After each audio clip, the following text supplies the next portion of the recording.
আফসোস হয় তোমার জন্য।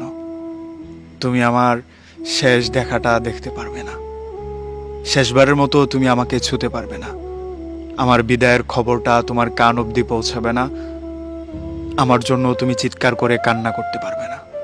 মানুষ তোমাকে দোষী বলবে বলে তুমি লোকমুখে আমার নামটাও তুমি নিতে পারবে না। দুঃখজনক। সাইকোলজি বলে প্রিয় মানুষের কাছ থেকে পাওয়া যন্ত্রণাটা অনেকাংশেই মৃত্যুর যন্ত্রণার চেয়ে ভয়ানক, যেটা আমি পেয়েছি। অথচ তুমি স্বীকারোক্তি দিতেই নারাজ। আমাকে তুমি ভেঙে দিয়েছো, আমাকে তুমি কষ্ট দিয়েছো, আমার ভালো থাকার সবগুলো কারণ তুমি কেড়ে নিয়েছো।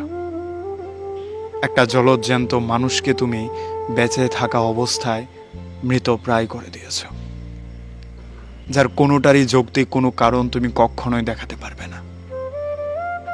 তুমি কেন আমার সাথে বিশ্বাসঘাতকতা করেছো অনেকাংশে তুমি নিজেই জানো না। কেন আমার হাসি খুশি জীবনের সবগুলো হাসি কেড়ে নিয়েছো তার যথার্থ উত্তর তোমার কাছে নেই। আমি থাকতে চাওয়ার হাজারটা প্রশ্নের বিপরীতে তোমার একটা উত্তরও নেই। আমি দোষী, অথচ আমার মনের, আমার ভেতরের সবগুলো কোষ জানে আমি অপরাধী তোমার কাছে, যেখানে আমার কোনো অপরাধই ছিল না। ভেঙে দেওয়ার কারণে একটা জিনিস আমি চমৎকার ভাবে বুঝতে পেরেছি। মানুষ থেকে যাওয়ার কারণের পাশাপাশি ছেড়ে যাওয়ার কারণও খুঁজে। মানুষ ছেড়ে যাওয়ার কারণ খুঁজে একটা বেকার ছেলের কাছে, তাচ্ছিল্য করার একটা কারণ খুঁজে অসহায় একটা ছেলের কাছে। তার চোখের ভাষার কোনো দাম নেই, তার অনুভূতির কোনো দাম নেই। মানুষ থেকে যাওয়ার কারণ খুঁজে একটা চাকরিজীবী ছেলের কাছে, একটা স্টাবলিশড ছেলের কাছে, একটা পয়সাওয়ালা ছেলের কাছে।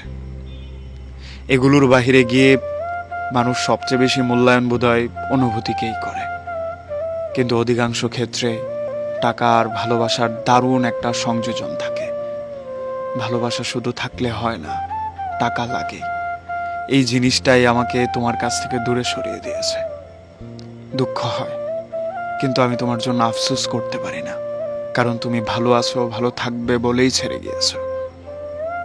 যে জায়গাটা তোমার করার কথাই ছিল না, সেই জায়গাটাই তুমি করেছো নিজেকে ভালো রাখার জন্য। কিন্তু আমার আফসোস, আমাদের শেষ দেখা হবে না। আমার জন্য তুমি চিৎকার করে কান্না করতে পারবে না, মানুষের মুখে খারাপ কথা শুনবে বলে। আমাকে তোমার শেষ দেখা হবে না, শেষবারের মতো তুমি আমাকে স্পর্শ করতে বসবে না। কত বড় আফসোস।